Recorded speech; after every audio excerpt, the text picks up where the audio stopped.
nos chequeamos físicamente, pero nuestra parte espiritual no la chequeamos. Y a veces rodamos, seguimos, y rodamos, y seguimos, hasta que espiritualmente nos enfermamos. Y ahí hay un problema. Ahí tenemos que ir entonces a Efesios capítulo 4. Soportados unos a los otros en el amor y Señor. Ahí tenemos entonces que sobrellevar las cargas los unos de los otros. Pero hay situaciones, hermano, que usted y yo la podemos evitar. ¿Cómo? Evaluarnos constantemente, revisar nuestra salud espiritual constantemente. El creyente debe de revisar su salud espiritual, no solo la física, sino también la espiritual.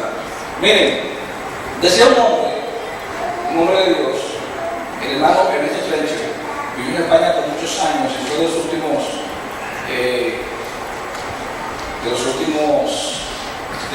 hermanos de la asamblea que escribían. Él decía, el ser humano se compone o se forma en tres cosas. No hablando de la parte espiritual, sino de la parte humana. De los genes, de su formación, de su entorno, ¿verdad? Su formación de su educación, y de su formación de estudio, su formación profesional, su formación académica. Y en esa formación, nosotros exhibimos o expresamos lo que somos. O sea, quiero ser hermano, que hay áreas de la vida nuestra que no nos dejan avanzar. Miren, estamos corriendo ya hacia el final, y yo quiero que observemos en la palabra, en Gálatas,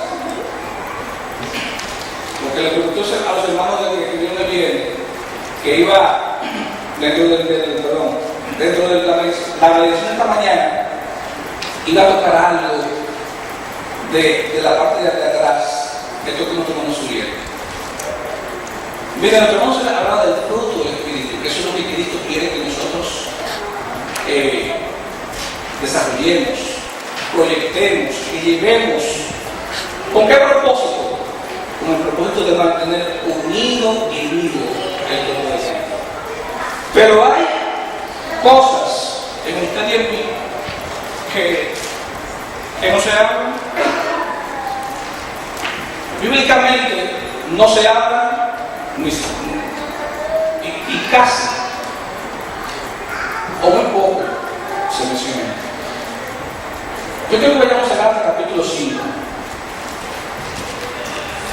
para que usted vea con quién el Señor trataba. Eso que se escribió hace más de 2000 años es lo mismo que está ahora. Porque lo único que ha cambiado de nosotros, seres humanos, ha sido el tiempo y la modernización. Es lo único. Pero el ser humano sigue siendo lo mismo.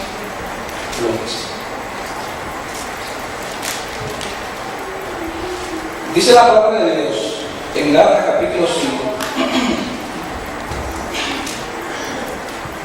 Vamos a leer desde el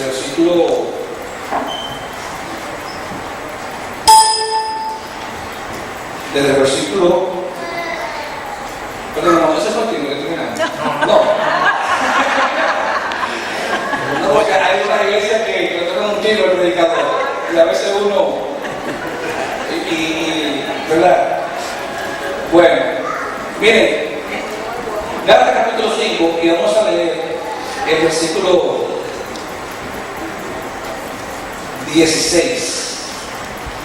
Digo pues, andad en el Espíritu y no satisfagáis los deseos de la carne, porque el deseo de la carne es contra el Espíritu y el Espíritu es contra la carne, y estos se oponen entre sí para que no hagáis qué cosa. Lo que quisierais. El Señor está hablando con gente, hermano, igual que usted, igual que yo. Igual. Y Él sabía por qué estaba tratando. Pero miren, buscando sobre esta posición,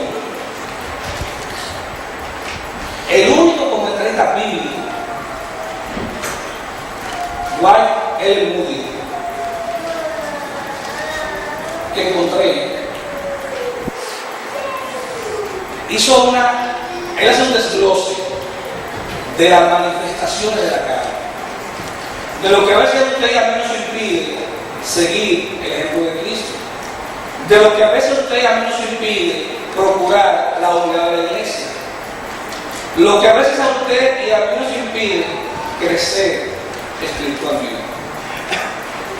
Y él lo clasifica en tres tipos: los pecados sexuales, los pecados religiosos y los pecados de temperamento. La primera vez en mi vida que escuché esa expresión, pecado de temperamento, yo me quedé así. Y bueno, viniendo de un hombre como Moody, yo me quedé como un poquito. Entonces continué leyendo su comentario. Miren, en este versículo 19 comienza con la manifestación de la obra de la carne. Lo que todos los que vienen se gozaron escuchando lo que el hermano Zulí aportaba sobre el fruto del Espíritu. Ahora, ¿qué pasa? Ese fruto no se manifiesta hasta que nosotros no arreglemos la otra parte. Porque la otra parte hay que arreglarla para que el fruto se manifieste. Porque si no se arregla la otra parte, el fruto nunca se va a manifestar. Y dice la palabra de Dios: manifiestas son las obras de la carne, que son adulterio, fornicación, inmundicia, adulterio, fornicación, inmundicia y lascivia. Pertenecen al mismo paquete. Oiga bien, y ahí el hermano los segmenta como pecados sexuales. Contra varios de esos pecados, hermano, nosotros no tenemos problema. Muchos de nosotros no tienen problema, porque sabemos que eso en la iglesia, cuando un hermano cae en una condición así, uno da una connotación muy seria. Cuando un hermano cae en adulterio en la iglesia, eso se da una connotación muy seria, demasiado seria. Y ni hablar de la fornicación, que es la relación, ¿verdad?, entre las personas que no han cortado la fe. La inmundicia que tiene que ver con todo lo bajo, todo lo sucio, hermano, gracias. Y la lascivia, que es la inclinación a los deleites, no importa lo así, no importa. Ahí nosotros, hermanos, no tenemos ningún tipo de problema, ningún tipo de problema. Ahora hay dos, que es la idolatría y la hechicería, que durante muchos años se predicó sobre eso, y se logró que la gente, cuando olvidara al Señor, olvidara esa práctica. Y se hizo una conciencia de que idolatría no era solo adorar imágenes, sino también que era todo lo que ocupe el lugar de Dios es idolatría. Todo lo que ocupa la prioridad de Dios en mi vida es idolatría. Dice el hermano Subiel: yo puedo estar trabajando en la escuela, puedo estar haciendo algo en la casa, puedo estar haciendo cualquier cosa, pero si mi corazón está conectado con Dios, ahí tengo el primer lugar para Él. No importa dónde esté. No importa dónde esté, estoy conectado. Estoy hablando, estoy orando, estoy intercediendo. No importa el lugar que esté. Ahí está mi corazón con el Señor, en el trabajo, en la casa, en la calle, en la tienda, dando el primer lugar a Dios y meditando en las cosas de Dios. Pero ¿qué pasa con aquellos pecados llamados de temperamento? ¿Qué pasa? Miren, si usted dice que el adulterio es un pecado, que la fornicación es un pecado, ahora veamos estos. Veamos esto. Dice el versículo 20, hablamos del tercer, la tercera palabra del versículo, dice enemistades. Enemistades. ¿Usted cree que en la iglesia hay enemigos, hermano? No debe haber. ¿Usted cree que un creyente puede ser enemigo de otro creyente. Esa es la palabra, que es una adversidad o odio hacia otra persona. Oiga bien, si el adulterio y la fornicación son pecados, ahora, esta palabra que está puesta ahí, enemistad o enemistad, ¿qué es? No es igual que la que está arriba. Yo le pregunto a su hermano a veces, yo quiero que me diga si los pecados tienen clasificaciones, como aquí en la justicia terrenal, que usted, por ejemplo, se va en unos errores, es una infracción, ¿verdad? Que le pone su multa. Ok. Pues si usted roba o miente al fisco, yo quiero decir así, ¿verdad? Entonces, en la justicia de Dios, oiga bien, está marcado el adulterio y la enemistad dentro de un conjunto de pecados. Cuando se habla de manifestación de la casa, cuando se está hablando de pecado, no está hablando de algo insignificante. Dice pleitos.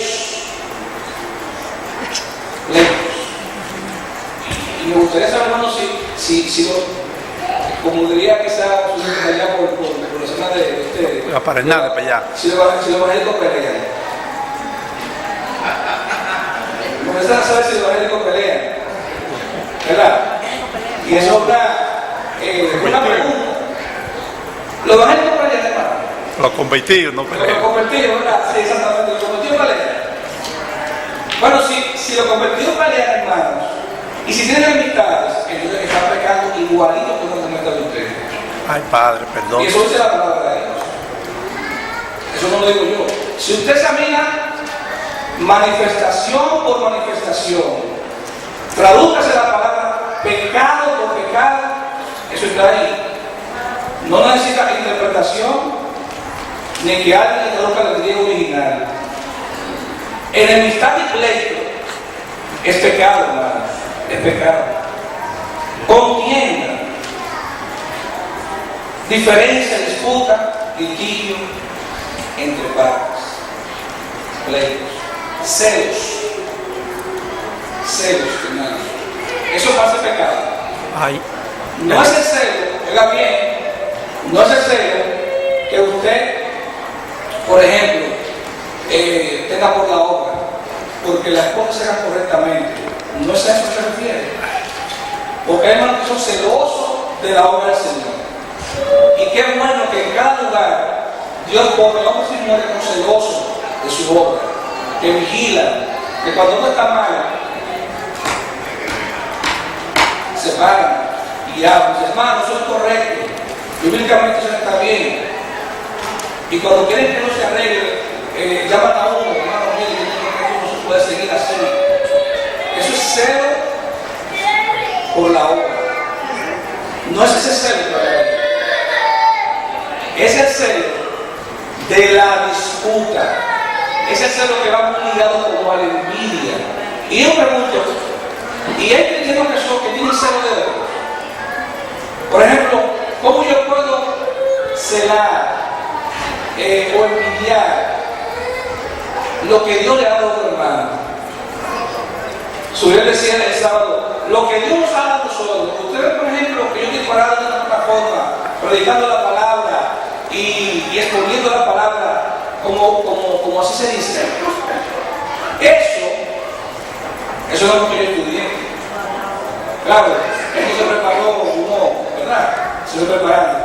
Pero eso es capacidad la da Dios.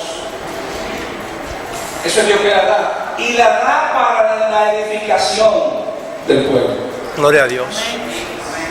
Eso lo da Dios para la edificación del pueblo. O sea, no es entonces para que y habla porque uno sabe. No. El día que eso pase, entonces usted se va a dar cuenta.